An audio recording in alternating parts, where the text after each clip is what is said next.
अस्सलाम वालेकुम बच्चों, कैसे हैं आप? ठीक ठाक हैं? I do hope that all of you will be safe and sound at your homes. You all know that we are going through a very serious sort of a pandemic, COVID-19, and it was not possible for your institution to conduct regular classes as per its history and as per routine.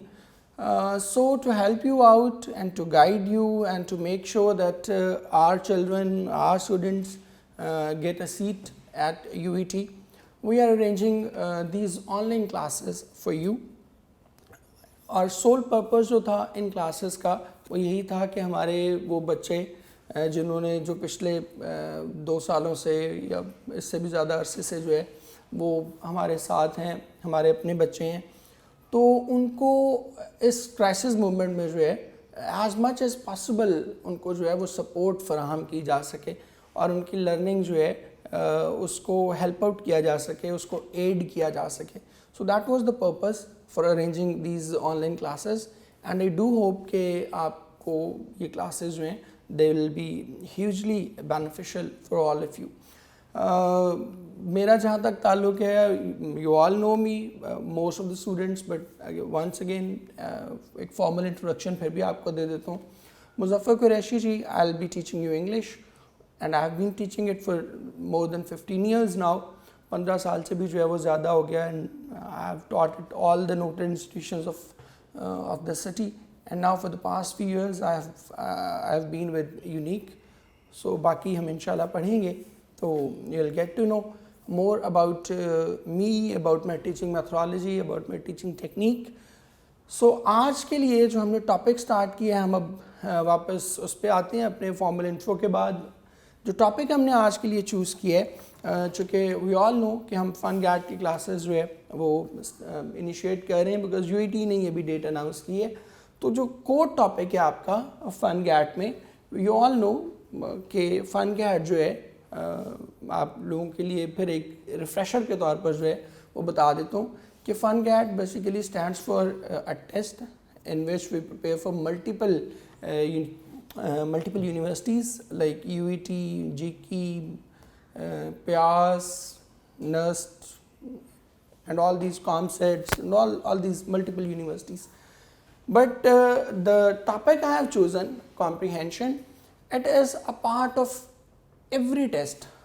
Whatever the university is, whichever the university is, comprehension will be a part of your test. So आज का जो हमारा topic है, इसीलिए मैंने choose किया इसको, because that is considered the most important topic as far as the engineering universities are concern और engineering universities admission test are concern, because this question is a part and parcel of each and every test, each and every admission test of engineering universities, whether it is FAST, whether it is PIAS, whether it is NUST or any university. So now talking about comprehension, first of all let me tell you what is comprehension. It is not something new. ये कोई नई चीज़ जो है वो ऐसी नहीं है, although कि थोड़ी सी methodology, थोड़ी सी टेक्निक इसकी बहुत मतलब नॉर्मल हमारी कॉम्प्रिहेंशन से जो है वो फ़र्क होती है, but it is not something new. ये कोई ऐसी चीज़ नहीं है कि जिसको आप ये कहें कि ये चीज़ जो है ये कोई बहुत नई चीज़ है. It is not something new. Comprehension, the word comprehension, it is derived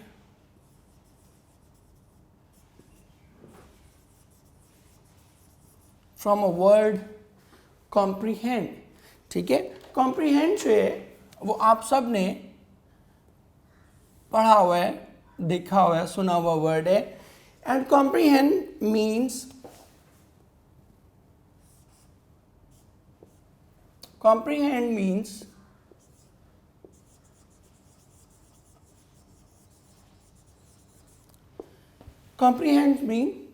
means to understand. To understand something, to grab something, to grasp something. So similarly, comprehension means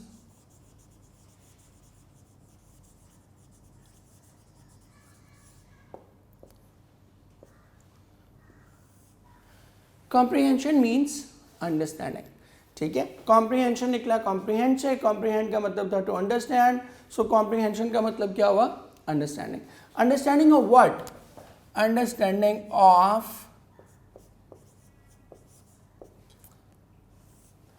understanding of text, ठीक है। कि एक certain text जो है वो आपको दे दिया गया है और आपने उस टेक्स्ट को जो है समझने और फिर उससे मुतल्लिक जो क्वेश्चंस हैं उनको आपने आंसर करने। Now I told you that this is not something new. मैंने बिल्कुल स्टार्ट में आपको बताया कि ये कोई ऐसी चीज़ नहीं है जो आपको बिल्कुल आउट ऑफ द ब्लू कोई चीज़ आ गई है, कोई आफत नाउज़ुबिल्लाह आ गई है, ठीक है। ये बड़ी कॉमन चीज़ है, हम बहुत पहले से करते आते हैं, लेकिन चूँकि हम उसको उस तरह से साइंटिफिक अंदाज में जो है वो नहीं करते या कॉन्सेप्चुअल अंदाज में उसको नहीं पढ़ते, इसलिए हमें यहाँ पर आकर जो है वो बाज़ औक़ात थोड़ी सी मुश्किल पेश आती है। अब नया क्यों नहीं है, मैं एक एग्जांपल जस्ट आपको दे देता हूँ। हम जब स्टार्ट करते हैं, मतलब सपोज हम अपनी नर्सरी प्रेप से हम अपनी स्टार्ट करते हैं बिल्कुल, तो हमें कुछ सवाल याद करवाए जा रहे होते हैं जनरल नॉलेज के। फॉर एग्ज़ाम्पल रसूल कितने हैं, हम कहते हैं जी उसका जवाब हमें याद करवा दिया जाता है 4 हैं। पाकिस्तान के कितने सूबे हैं, उसका जवाब हमें याद करवा दिया जाता है 4 हैं, ठीक है। पाकिस्तान का कुल रकबा कितने हैं, उस सवाल का जवाब हमें याद करवा दिया जाता है।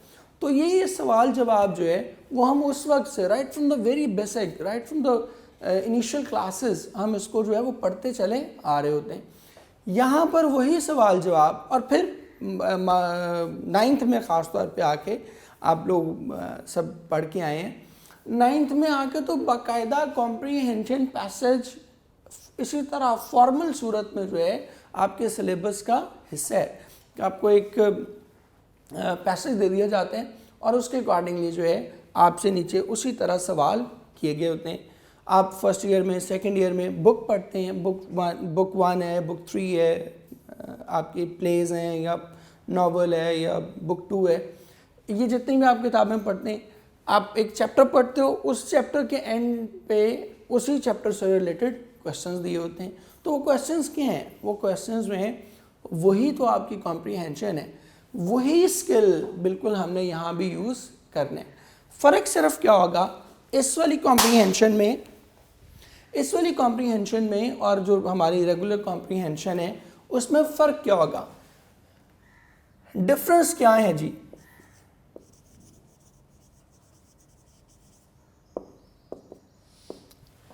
डिफरेंस क्या है, नंबर 1 डिफरेंस तो ये है कि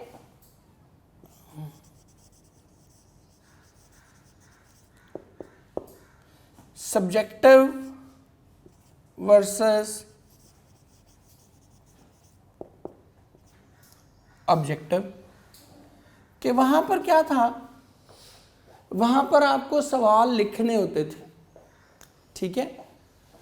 सवाल एक पूछा गया है, कोई भी क्वेश्चन ले लें, सपोज आप कह दें कि जी why do we feel the universe frightening, the dying sun का एक क्वेश्चन है, ठीक है। या कोई और क्वेश्चन ले लें, सपोज आप कह दें कि जी why did writers suspect that his liver was out of order, ठीक है। आपका the man who was hospital का क्वेश्चन है, तो आपको क्या करना होता था, जवाब क्रिएट करना होता था। यहाँ पर आपको ऐसा नहीं है, यहाँ पर आपको ऑब्जेक्टिव फॉर्म में MCQs की सूरत में जो है वो जवाब दिए हुए हैं, आपने उनमें से सही जवाब चूज़ करना है। दूसरा इसी से रिलेटेड है, सब्जेक्टिव ऑब्जेक्टिव से, मैं उसको कहता हूँ क्रिएशन वर्सेस सिलेक्शन। कि वहाँ पर आप क्या कह रहे थे, सब्जेक्टिव था, लंबा जवाब लिखना होता था, यहाँ पर सिर्फ ऑप्शंस हैं। क्रिएशन वर्सेस सिलेक्शन क्या है, यहाँ पर आप जवाब क्या कर रहे थे, क्रिएट कर रहे थे, you are creating an answer. यहाँ पर क्या है, आंसर्स आपके ऑलरेडी सिलेक्ट हुए हुए हैं, ठीक है। आंसर आपके ऑलरेडी क्रिएट हुए हुए हैं, आपने क्या करना है, सिर्फ सही वाले जवाब को क्या करना है, चूज़ करना है। और तीसरा और मेजर डिफरेंस जिस वजह से आपको ये मुश्किल लगता है, that is seen versus unseen. यहाँ जो आपको नॉर्मली हम ट्रांसलेशन कॉम्प्रीहेंशन कर रहे होते हैं, उसमें आप देखते हो कि वो कॉम्प्रीहेंशन सीन होती है, आपके लेसन्स डिफाइंड हैं, आपको पता है कि हमने क्या करना है, वही लेसन्स में से बार बार जो है वो आपको क्वेश्चंस आ रहे होते हैं, ख़ासतौर पे जो पास पेपर्स हैं हमारे वो आपको बहुत ज़्यादा हेल्प आउट कर देते हैं। तो you have an idea, even आपके साइंसेज में भी वही क्वेश्चंस जो है वो बार बार रिपीट हो रहे होते हैं। सो आपको पता होता है कि हमने क्या पढ़ा हुआ है और क्या क्वेश्चन आ सकता है, ठीक है। यहाँ पर मसला सिर्फ ये है जिस वजह से बच्चे थोड़े पैनिक हो जाते हैं, जिस वजह से बच्चे थोड़ा परेशान होते हैं, ठीक है, वो ये होता है कि यहाँ पर आपको सब कुछ जो है वो क्या है, दैट इज़ अनसीन। उसमें से कोई भी ऐसी चीज़ नहीं है जो कि सीन हो, जिसके बारे में आप ये कहें कि जी हमें पहले से पता है।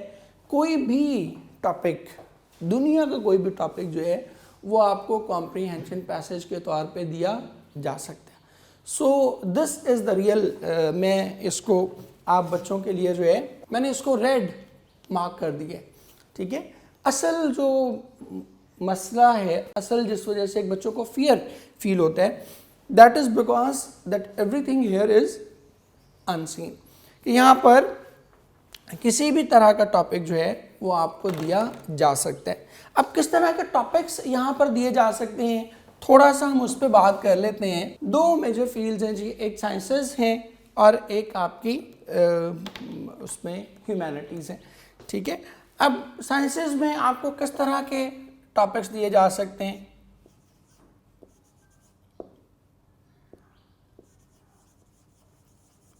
बायो बेस्ड या सिंपल आप बायो कह लें, बायो बेस्ड दिए जा सकते हैं,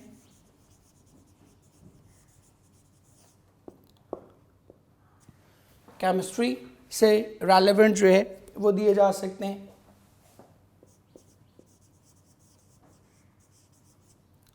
फिजिक्स से रेलेवेंट,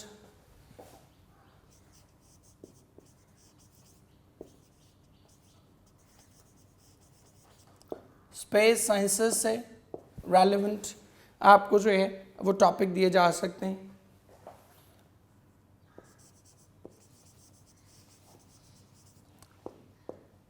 मेडिसिन से रेलेवेंट टॉपिक्स जो है that can be a part of your comprehension passage. इसके बाद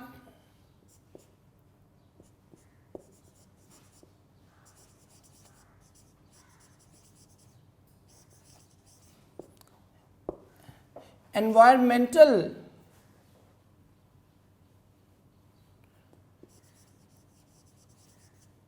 इश्यूज जो हैं उन पर जो है वो बात जो है वो की जा सकती है।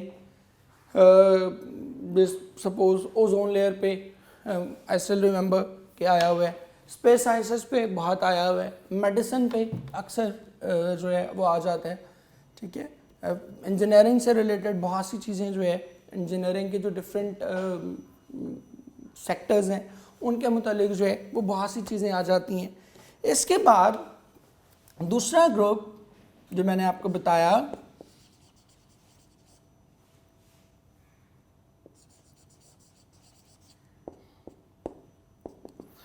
ह्यूमैनिटीज़ का। अब ह्यूमैनिटीज़ में किस तरह की चीज़ें आ सकती हैं, इसमें जनाब आपकी हिस्ट्री आ सकती है,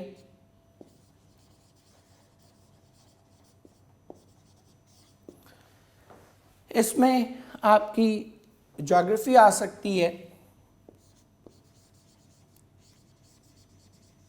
इसमें लिटरेचर आ सकता है, आर्ट आ सकता है, कल्चर आ सकता है, ठीक है। इसके अलावा सपोज आपकी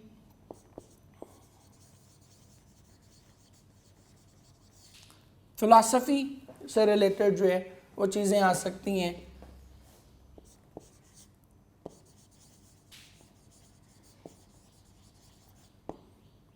बायोग्राफीज जो है वो आ सकती हैं। तो ये मल्टीपल चीज़ें जो है ये आपको ह्यूमैनिटीज़ के ग्रुप में आ सकती हैं। इसके अलावा एक तीसरा ग्रुप जो है जिसको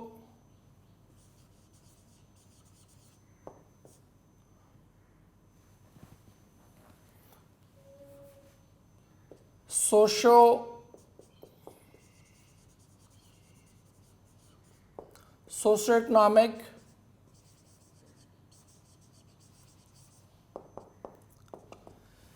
इकोनॉमिक या पॉलिटिकल टॉपिक्स जो हैं जिसका ताल्लुक आपकी सोसाइटी से है, पॉलिटिक्स से है, इकोनॉमी से है, ठीक है, वो आ सकते हैं। इसमें क्या आ जाती हैं जी?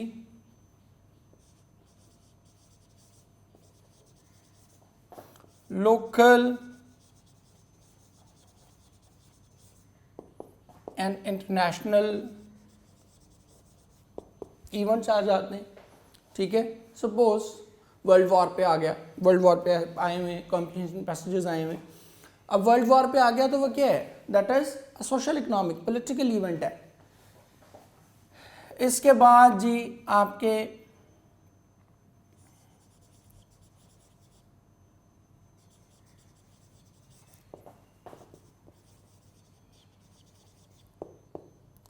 गवर्नमेंट पॉलिसीज़ पर आपके जो है पैसेज जो है वो दिया जा सकता है, ठीक है। इसके बाद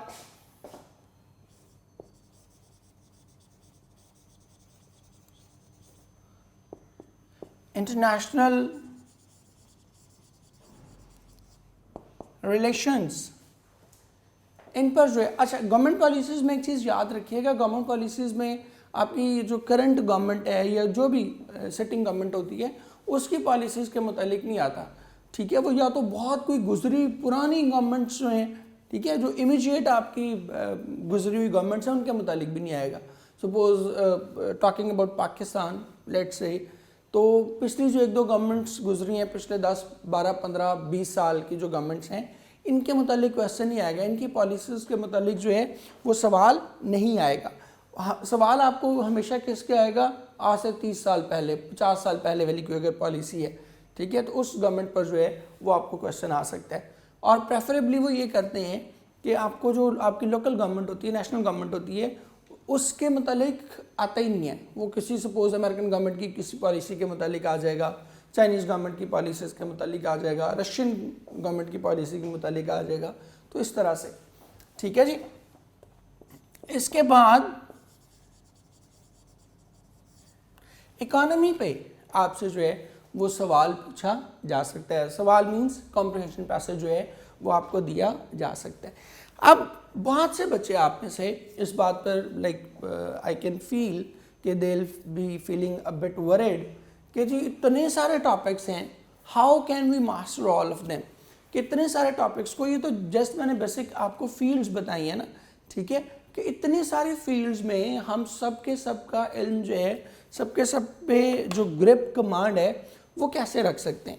सो no need to worry about it. आपको जो है वो इन सब को सीखने की ज़रूरत नहीं है, ठीक है, आपको इन सब में एक्सपर्ट होने की ज़रूरत नहीं है।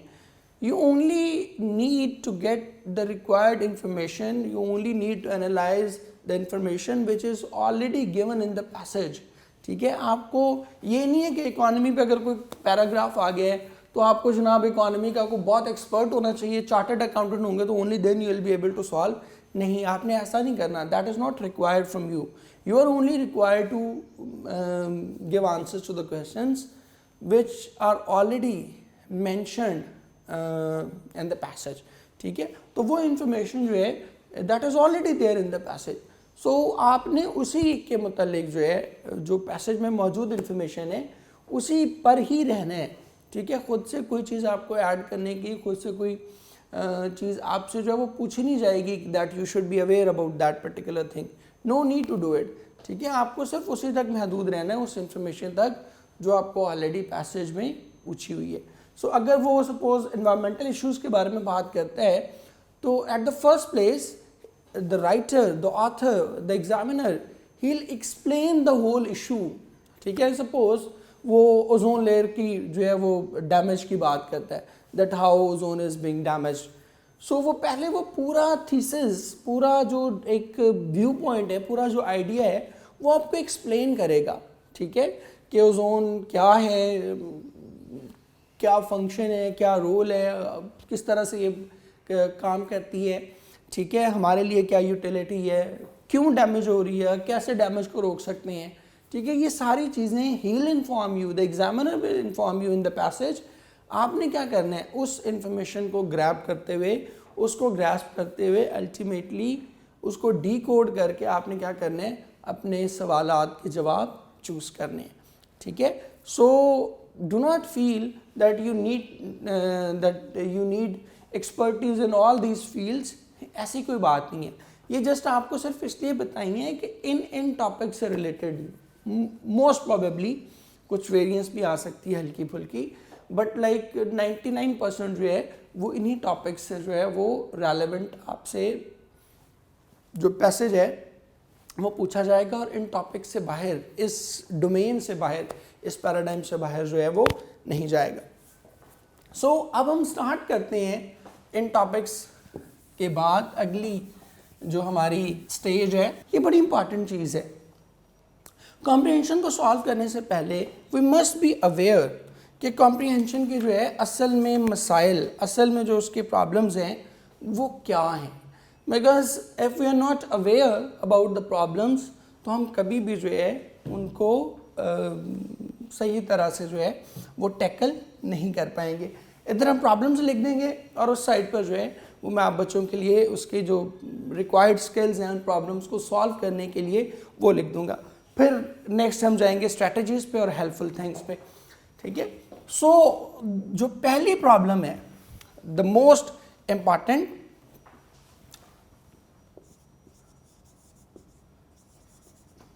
That is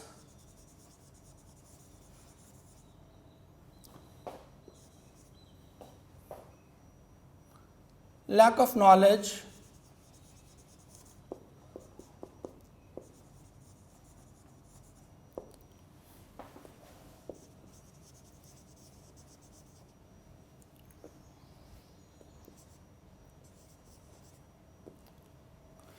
lack of knowledge about English language।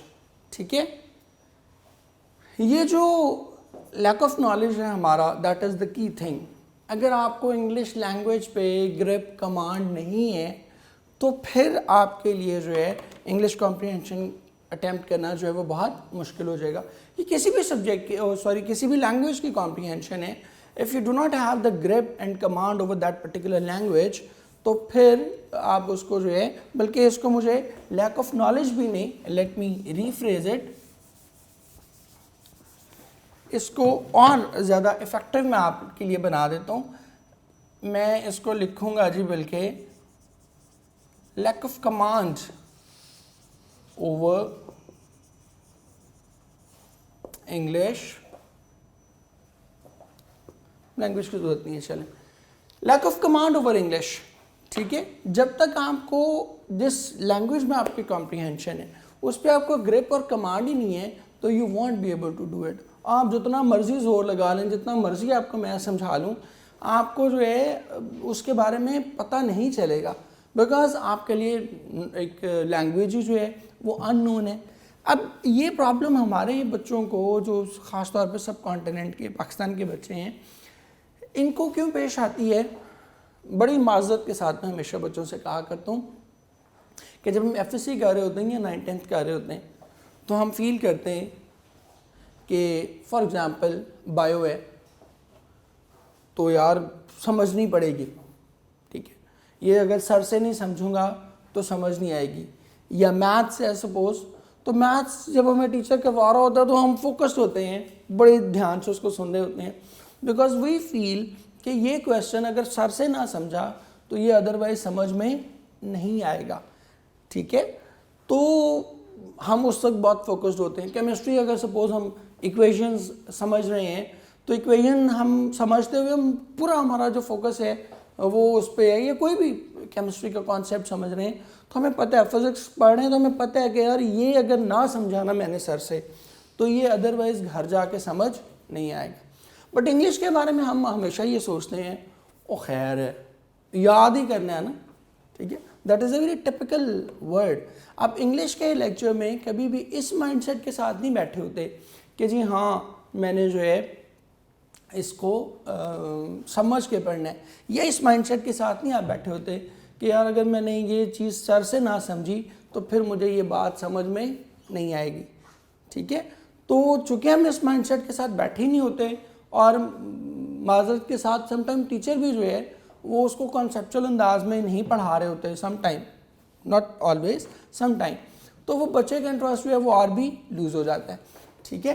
तो चूँकि हम इंग्लिश को शुरू ही से एक कोई कॉन्सेप्चुअल चीज़ के तौर पे पढ़ ही नहीं रहे होते, और हमारा एग्जामिनेशन सिस्टम भी वैसे ही होता है कि जी ये 10 सवाल हैं, इन्हीं को आपने रट्टा लगाना है, ये 10 स्टोरीज़ हैं, इन्हीं को आपने याद करना है और आप बस चल पड़ेंगे। तो चूँकि एग्जामिनेशन सिस्टम भी ना हमसे तकाजा कर रहा होता है, ना हमारी अपनी विल होती है, तो हम इंग्लिश में नंबर तो बहुत अच्छे ले लेते हैं, लेकिन हमारे पास इंग्लिश लैंग्वेज का स्किल जो है वो डेवलप नहीं हो पाता। फॉर एग्ज़ाम्पल मैं अक्सर बच्चों से कहा करता हूँ कि वो बच्चे जिन्होंने ली हुई है ना, सपोज़ फर्स्ट ईयर में 95 मार्क्स स्कोर किए, 96 मार्क्स स्कोर किए, उन्हीं बच्चों से मैं अगर कहूँ कि जो आपने 10-15 स्टोरीज जो याद की हुई हैं, उन 15 स्टोरीज़ के अलावा मुझे कोई स्टोरी लिख के दिखाएँ, तो बिलीव मी ओवरवेलमिंग तादाद जो है वो बच्चों की वो क्या होती है, वो बिल्कुल ब्लैंक हो जाती है, उन्हें जो है वो कोई उस बात का आइडिया नहीं होता, ठीक है। सो हमने क्या करना है, जो पहली ट्रबल, पहली मुश्किल जो है वो हमें पेश आती है, that is lack of knowledge या lack of command over English.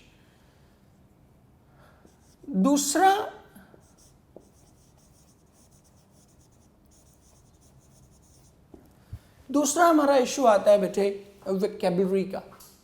अब वोकैबुलरी आप कहेंगे सर लैंग्वेज और वोकैबुलरी एक ही चीज़ है, नहीं। लैंग्वेज सेंटेंस स्ट्रक्चर को समझने का नाम है, वोकैबुलरी है the number of words you have in your memory, ठीक है, कि आपके पास कितने वर्ड्स स्टोर हैं, ठीक है, वो आपकी वोकैबुलरी है। तो वोकैबुलरी भी हमारे पास नहीं होती। अब यहाँ पर चूँकि कॉम्प्रिहेंशन पैसेज अनसीन आ रहा है, वो दुनिया का कोई भी वर्ड उठा के दे सकता है। याद रखें एक बात, बहुत से हवालों से आई एम ऑलवेज कन्विंस कि बहुत से हवालों से जो फन गैट है वो एमडी कैट से भी ज़्यादा मुश्किल है। अब आप कहेंगे सर ये कैसे? इसलिए कि देखिए एमडी कैट में जो वोकैबुलरी है वो एक डिफाइंड वोकैबुलरी है, ठीक है। उन्होंने सपोज इस वक्त कोई 207-8 के करीब वर्ड्स हैं जो दिए हुए यूएचएस ने, ठीक है।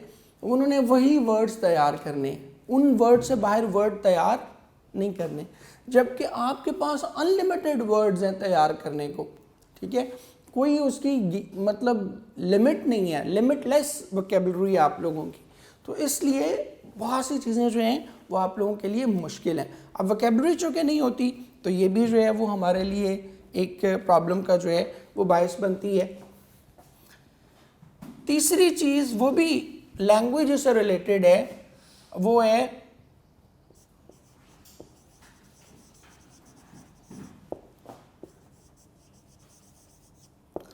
रीडिंग स्किल्स, कि हमारा जो रीडिंग स्किल्स हैं वो इफ़ेक्टिव नहीं होते। इफ़ेक्टिव से मुराद क्या है? देखिए यहाँ पर आपको एक गिवन टाइम में 10 मिनट के अंदर अंदर वो पैसेज करना है। अब 10 मिनट में अगर आपने पैसेज करना है, 10 से भी कम मिनट में, क्योंकि आपने बहुत सा टाइम अपना दूसरे साइंसेस को 2-3 मिनट 4 मिनट जो आप एक्स्ट्रा बचा सकें वो आपने साइंसेस को देने होते हैं। सपोज फिज़िक्स में बहुत कैलकुलेशंस इन्वॉल्व होती हैं, तो कोशिश यही होती है कि यहाँ से मैक्सिमम टाइम बचा के उधर दिया जा सके। अब अगर आपके पास बहुत थोड़ा टाइम है और पैसेज लेंथी है, तो अगर आपकी रीडिंग स्किल्स इफेक्टिव नहीं है, अंडरस्टैंडिंग को तो छोड़े ना, कमांड को छोड़ें, वोकैबुलरी को भी छोड़ें, ठीक है, वो तो बात की बातें हैं ना कि आप उसको समझ पाएंगे नहीं समझ पाएंगे, सेंटेंस स्ट्रक्चर समझेंगे नहीं समझेंगे, ये बात की चीज़ें। द प्राइमरी थिंग इज़ कि क्या आप उसको इफेक्टिवली उतने टाइम में रीड आउट कर सकेंगे, ठीक है। तो अगर आपकी रीडिंग स्किल्स इफेक्टिव नहीं है, अगर आपकी रीडिंग स्किल्स जो हैं वो मतलब आपकी रीडिंग स्लो है, ठीक है, फॉर एग्जांपल आपकी रीडिंग स्लो है, तो फिर जो है वो आपके लिए इस चीज़ को मैनेज करना जो है वो इफेक्टिवली मैनेज करना, उस टाइम फ्रेम में रहते हुए मैनेज करना जो है वो पॉसिबल नहीं होगा। ठीक है जी। नेक्स्ट बड़ी इंपॉर्टेंट चीज़,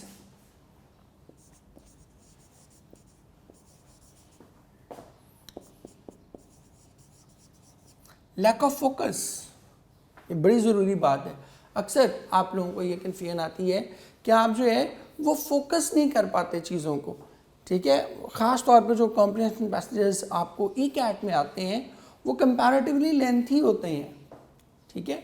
उसमें एक से ज़्यादा टॉपिक्स डिस्कस किए होते हैं। एक पैसेज कहीं से शुरू होता है, मिड में कुछ और आ जाता है, फिर कुछ और आ जाता है, फिर कुछ और आ जाता है, ठीक है। अब जब ये चीज़ हो रही है तो फिर आपके लिए जो है उसको कंटिन्यू करना या एक फोकस रहकर उसको समझना जो है वो आपके लिए थॉट प्रोसेस को मतलब एक कॉन्टिन्यूड फॉर्म में अपने थॉट प्रोसेस को जारी रखना वो मुमकिन नहीं होता कि एक चीज़ पहले कुछ और डिस्कस हो रही है, फिर कुछ और डिस्कस होना शुरू होगी, फिर कुछ और डिस्कस होना शुरू होगी, ठीक है। फिर आपके इंटरप्शंस एनवायरनमेंट में आती रहती हैं, इधर उधर आपके पब्लिक होती है, आवाम होती है, तो वहाँ से इंटरप्शंस आती रहती हैं।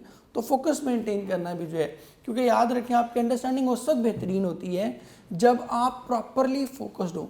जब आप प्रॉपरली फोकस नहीं है तो फिर आपकी अंडरस्टैंडिंग जो है वो कभी भी इफेक्टिव नहीं हो सकती। और नंबर 5 पे जो चीज़ आती है दैट इज मेमोरी। अब मेमोरी क्या है? अक्सर हम ये देखते हैं, अगर थोड़ा सा लंबा पैसेज आ जाए ना तो बहुत से बच्चों में मैंने ये देखा है कि उन्होंने पढ़ा, पैसेज पढ़ा, उसके बाद क्वेश्चन पढ़े। अब क्वेश्चन पढ़ने के बाद उन्हें अंदाज़ा है कि इस क्वेश्चन का जवाब क्या है, ठीक है, इस क्वेश्चन का what is the exact answer of that question, but still they are unable to find it. वो ऊपर ढूंढते रहते हैं कहाँ गया, ये था वो था। वो जितनी देर में ढूंढते हैं उतनी देर में वो जो टाइम आपको दिया हुआ है, ठीक है, because time management is very crucial. बार बार आपको एक चीज़ बता रहा हूँ, टाइम मैनेजमेंट बहुत क्रूशल है, ठीक है। तो वो टाइम मैनेजमेंट जो है वो चूँकि नहीं रहती, इसलिए आप क्या करते हैं उसको उस टाइम ब्रैकेट से जो है वो बेसिकली आउट हो जाते हैं। और number 6 but the most important, ठीक है, वो मैं लिख रहा हूँ आप बच्चों के लिए, दैट इज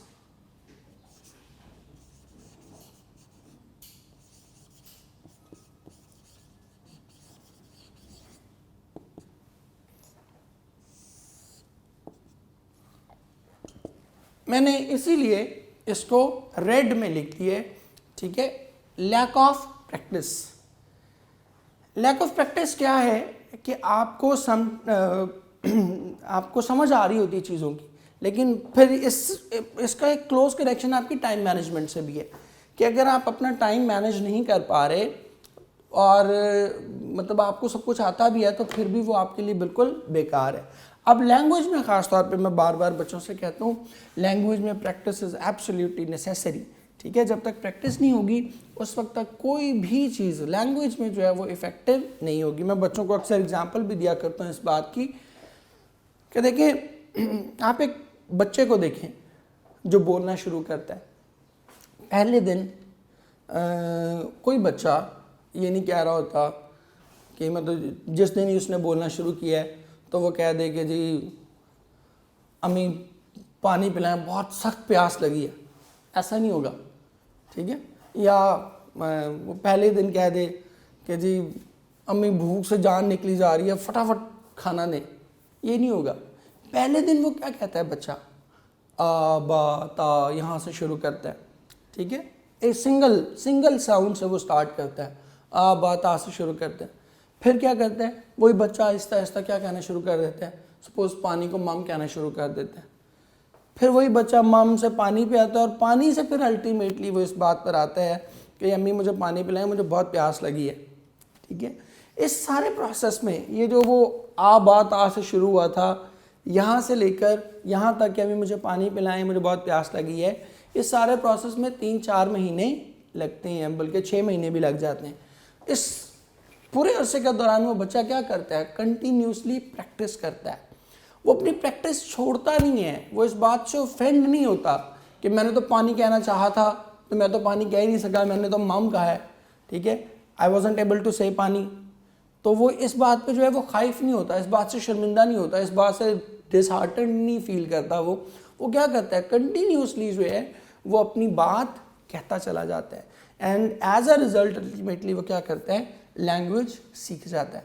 इसमें वो जैसे अल्लाह ताला फरमाते हैं ना कुरान करीम में कि इस कायनात में निशानियाँ हैं तमाम अक्ल वालों के लिए, तो इसमें भी मैं फ़ील करता हूँ कि हमारे लिए एक निशानी है। और वो निशानी क्या है, वो निशानी ये है कि अगर अल्लाह कायनात का रब होते हुए भी इंसान को, फितरत से बड़ा उस्ताद कोई नहीं है, याद रखें, अगर फितरत जो है इंसान को 4-6 महीने ले रही है कोई चीज़ सिखाने में, तो फिर मैं हूँ, आप हूँ, कोई भी लैंग्वेज सीखने वाला हो, सिखाने वाला हो, वो प्रैक्टिस के बगैर, एक सर्टन टाइम के बगैर जो है वो कभी भी कोई भी चीज़ जो है, कोई भी लैंग्वेज जो है उसको सीख नहीं पाएगा।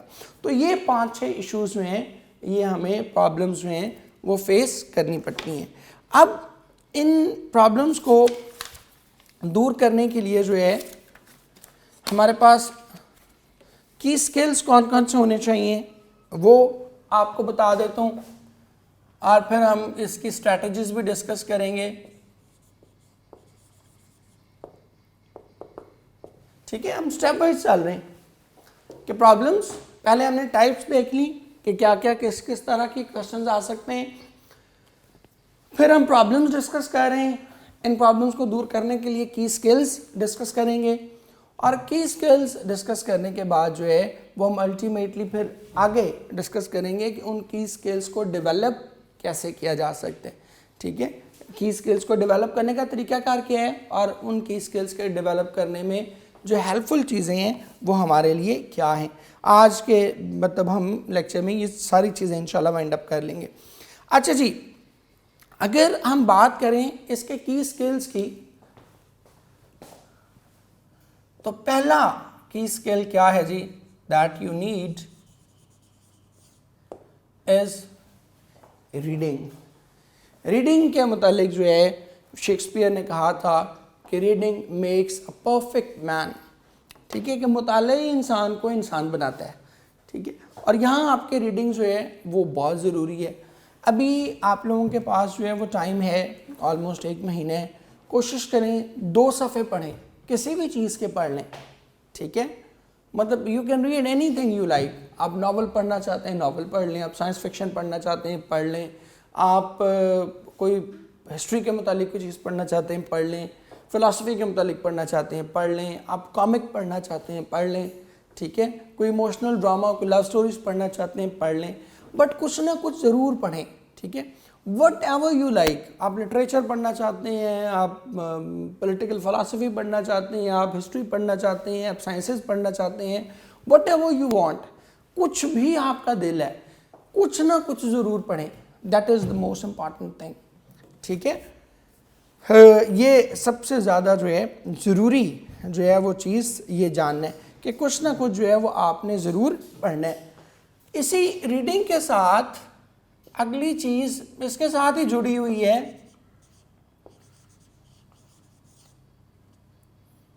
That is fluency.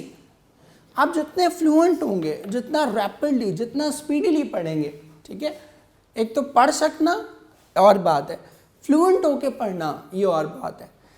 क्योंकि आप अगर फ्लुएंट हैं, आप फ्लुएंसी के साथ पढ़ रहे हैं, तो the most important advantage you will have is the time. ठीक है, आपके पास टाइम बहुत बच जाएगा, you will have spare time with you. आपके पास बेपनाह वक्त होगा कि आप आसानी के साथ जो है उस टाइम को मैनेज कर सकें। नेक्स्ट, अगली जो इम्पॉर्टेंट चीज़ है वो आपने देखनी है, जिसको हम कहते हैं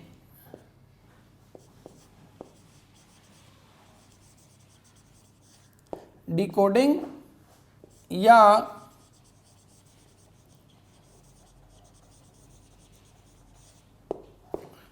अंडरस्टैंडिंग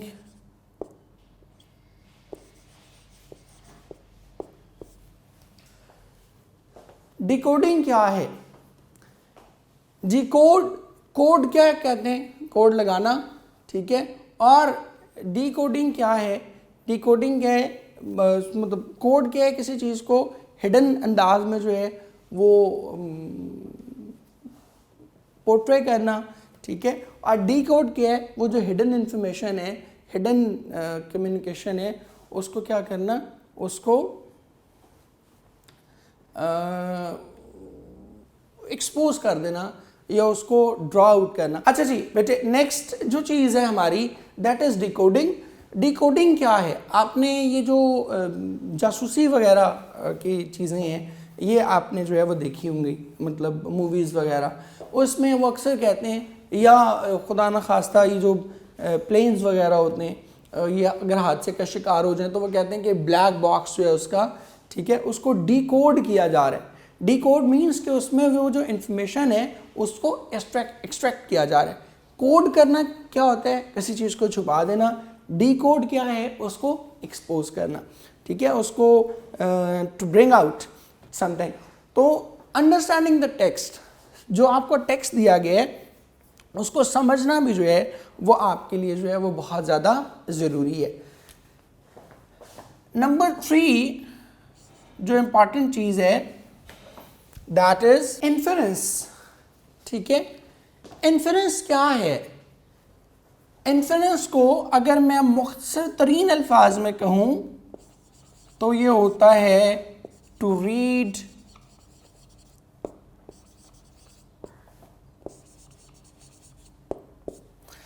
बिटवीन द लाइन्स, कि जो छुपी हुई बात है, हिडन बात है, जो बात नहीं कही गई, ठीक है, जो बात आप कह नहीं सके, वो दैट इज कॉल्ड इन्फरेंस, ठीक है। मुझे वो एक हमारे शायर हैं सलमान अहमद, मुझे उनका शेर याद आ गया, आप बच्चों को सुना देता हूँ, उससे आपको अंदाज़ा हो जाएगा। वो है कि जो दिख रहा है और उसके अंदर जो अनदेखा है वो शायरी है। जो दिख रहा है और उसके अंदर जो अनदेखा है वो शायरी है। जो कह सका था वो कह चुका हूँ, जो कह सका था वो कह चुका हूँ, जो रह गया है वो शायरी है, ठीक है। तो इन्फरेंस भी वही है, जो आप कह चुके हैं वो क्या है? That is decoding. जो कह चुके हैं वो किस में आएगा? डिकोडिंग में। और जो रह गया है, जो भी बाकी है, जो वाज़े तौर पर नहीं कहा गया, that is what we call inference, ठीक है। मसलन आपको एक टेक्स्ट से आपकी एग्जांपल दे देता हूँ सो दैट कि आप लोगों को अंदाज़ा रहे कि इन्फरेंस क्या है। आपके द गिफ्ट ऑफ मेजाए याद है स्टोरी, फर्स्ट ईयर की स्टोरी थी आप बच्चों की, उसमें वो कहता है कि वाई आर दे वाइजेस्ट, ठीक है, कि वो जो डेला और जेम है, why are they the wisest everywhere, कि जहाँ भी जाएं उनको क्यों उसने वाइजेस्ट कहा है, वाई आर दे कॉल्ड मेजाए, उन्हें आखिर मेजाए जो है क्यों कहा हुआ है। अब इस सवाल का जवाब डायरेक्टली पूरी स्टोरी में आपको कहीं नहीं मिला, कहीं उसने ये नहीं कहा कि this is the reason why they are called the wisest, ऐसी कोई चीज़ जो है वो उसने नहीं कही हुई। जो चीज़ नहीं उसने कही हुई उसी को हमने क्या कहना है, वही इन्फरेंस है, उसको हमने समझना है। To read between the lines, जो अनकही बात है वो हमने समझनी है। And that is very common thing, that is a very normal thing in our lives. हम आम जिंदगी में इन्फरेंस को बहुत ही ज़्यादा जो है वो इस्तेमाल करते हैं। It's a very common thing we do every day, ठीक है। कि मसलन मिसाल के तौर पर आपका एक दोस्त प्रिंसिपल ऑफिस से निकलता है और उसका मुंह लटका हुआ है और आप उससे कहते हैं, ठीक है, सिर्फ इशारा करते हैं और वो पूरी राम कहानी बता देता है कि जी बड़ी जलालत हुई है मेरी, ठीक है। या आपके एक दोस्त के जो है वो नंबर बड़े ख़राब आते हैं, ठीक ठाक टीचर से उसको जो है उसकी खिंचाई हुई है, उसका मुंह उतरा हुआ बुरे हाल से वो क्लास से बाहर निकल रहा है और आप उससे पूछते हैं कि जस्ट इतना ही, आपने कुछ कहा भी नहीं है। इंसान की अंडरस्टैंडिंग इतनी अल्लाह ने कमाल रखी है कि you can even guess the gestures, मतलब ज़ुबान को तो छोड़ें, लिखे को तो छोड़ें, आपने जो कहा भी नहीं है ना, सिर्फ जिसके मुतालिक आपने एक इंडिकेशन दी, एक जेस्चर दिया है, वो भी आप समझ, आप कहते हैं और वो सारी राम कहानी बता देता है कि जी मैं अब बड़ी खजालत जो है वो बर्दाश्त करके आ रहा हूँ। तो तीसरी चीज़ जो है वो इन्फ्रेंस है। ये इन्फ्रेंस की क्वालिटी नेचुरली अल्लाह ने जो है वो हमें दी होती है, इसको जस्ट हमने यूज़ करना होता है। इसके बाद अगली चीज़ फिर वही जो हम यहाँ पर कह रहे थे कि स्किल्स भी, वोकैबुलरी और ग्रामर। अब ग्रामर का जो है बड़ा इंपॉर्टेंट रोल है। मसलन मैं आपको जस्ट एक एग्जांपल इधर दे देता हूँ कि वो कहता है he wept as if he were in great pain, कि वो ऐसे रो रहा था जैसे वो बहुत शदीद तकलीफ में हो। अब फॉर एग्जांपल इसमें आपसे वो एक क्वेश्चन पूछ लेता है कि what is the non-realistic situation या unrealistic situation portrayed in this sentence, ठीक है, कि इस सेंटेंस में जो है वो कौन सी अनरियलिस्टिक सिचुएशन जो है उसने प्रेजेंट की है। अब आपको ये पता है कि एज इफ हम कहाँ यूज़ करते हैं, एज इफ हम वहाँ यूज़ करते हैं जहाँ पर कोई अनरियल चीज़ जो है हमने प्रिटेंड करनी हो, ठीक है। जैसे सपोज वो चिप्स में आपको याद होगा वो कहते हैं the whole building shook as if it were lifted off its foundation, ठीक है, as if it were lifted, ठीक है। तो एज इफ हमने कब यूज़ किया, अब वो फाउंडेशन से उसको उठा के हिलाया नहीं जा सकता, लेकिन अनरियल सिचुएशन को पोर्ट्रे करने के लिए हमने क्या यूज़ किया, एज इफ। Got it. तो एज इफ हम यूज़ ही अनरियल सिचुएशन के लिए करते हैं। सो अगर हमसे कोई पूछे, क्वेश्चन आ जाए कि इसमें अनरियल सिचुएशन क्या है, तो अनरियल सिचुएशन क्या है, that he were in great pen. Actually he was not in pen but he acted like if he were in great pen. तो ये लैंग्वेज जो है, ग्रामर जो है, that will help you out. ये आपको बहुत सी और इस तरह की बहुत सी चीज़ें जो है वो बताएगी, सिखाएगी, इंडिकेट करेगी, जिससे आप जो है अपने बहुत से सवालात के जवाब जो है उसको जान पाएंगे, ठीक है जी। और यही हमारे जो है वो की स्किल्स हैं जो कि हमने सीखने हैं। एग्जाम्पल मैं रेस करूं और इसके साथ ही बेटे हम आज का ये जो अपना लेक्चर है इसको वाइंड अप कर रहे हैं। आई डू होप कि आप लोगों ने बहुत अच्छे से इसको जो है वो समझ लिया होगा। नेक्स्ट लेक्चर में भी 2-4 चीज़ें हमने आज, पहले अपना लेक्चर था इंट्रोडक्टरी हमारा लेक्चर था, नेक्स्ट लेक्चर में इंशाल्लाह हम अपने जो टाइप्स ऑफ क्वेश्चंस हैं और जो कॉम्प्रीहेंशन स्ट्रेटजीज़ हैं उनके बारे में जो है वो हम बात करेंगे। कॉम्प्रीहेंशन स्ट्रेटजीज से हम शुरू करेंगे और फिर अल्टीमेटली जो है वो हम टाइप्स ऑफ क्वेश्चंस की तरफ जो है वो जाएंगे।